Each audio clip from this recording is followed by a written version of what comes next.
نبی کریم کے پاس وفد آ رہا ہے، آپ اس بارے میں بتلا دیجئے، آپ اس بارے میں بتلا دیجئے، آپ اس بارے میں بتلا دیجئے۔ نبی مکرم محترم ذہن میں کوئی خیال بھی نہیں، کوئی معاذ اللہ اللہ رب العزت کا انکار کا بھی ارادہ کوئی نہیں، اللہ کی گستاخی کا بھی ارادہ کوئی نہیں، معمول کی بات ہے۔ کیا کہتے ہیں؟ ٹھیک ہے تم کل آ جانا، میں تمہیں بتلا دوں گا، میں تمہیں بتلا دوں گا۔ لوگوں یہ واقعات قرآن کے ہیں، حدیث کے ہونا تو بعض مغالطہ ڈالنے والے تمہیں مغالطہ ڈال سکتے ہیں، جناب جی یہ حدیث کی بات ہے، ہو سکتا ہے حدیث ضعیف ہو، یہ ہو وہ ہو، یہ قرآن کے واقعات تمہارے سامنے رکھ رہا ہوں۔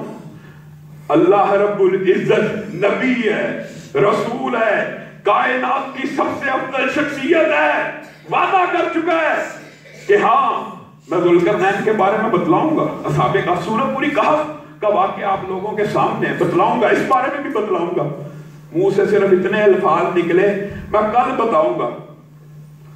15 دن تک اللہ رب العزت نے وحی نازل نہیں کی، اور کیا حکم نازل کر دیا؟ لا تقولن لشیء انی فاعل ذلک غدا۔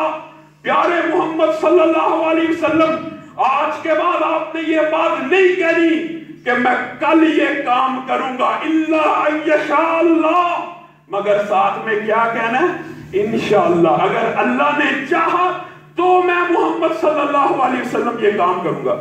بات سمجھ آ رہی؟ 15 دن تک وحی نازل نہیں ہوئی۔ رسول اللہ کی چاہت کیا ہے؟ پہلے یونس کی چاہت کیا؟ عذاب آ جائے۔ یہاں پہ نبی کی چاہت کیا؟ وحی آ جائے۔ ایک طرف رسولوں کی چاہت ہو، ایک طرف انبیاء کی چاہت ہو، ہوتا کیا ہے؟ جو اللہ رب العزت چاہتا ہے، اللہ رب العزت، تم نے جگہ جگہ جیلی ولی، جیلی عجیب فلسفہ، جو پکڑا جائے وہ جیلی، باقی سارے اصلی، جو پکڑا جائے صرف وہ نقلی، باقی سارے ہی اصلی۔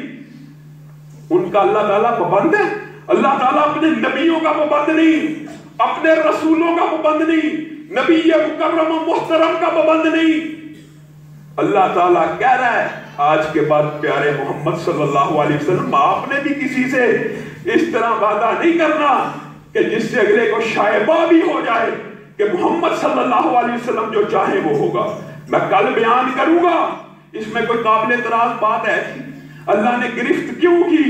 صرف انشاءاللہ کا لفظ نہیں بولنا کہ اللہ کی مرضی سے کل بتلاؤں گا، صرف ایک لفظ کو امٹ کیا، ذہن سے بھی نکل سکتا ہے، غلطی بھی ہو سکتی ہے، لیکن نبی اور رسول اتنے اولو العزم ہوتے ہیں، اللہ تعالیٰ ان کی اتنی سی غلطی کو بھی قابل گرفت جانتا ہے، کیونکہ شریعت نازل ہوئی ہوتی ہے، شریعت جو چیز نبی کہہ دے وہی شریعت بن جاتی ہے، اس لیے گرفت نازل ہوئی۔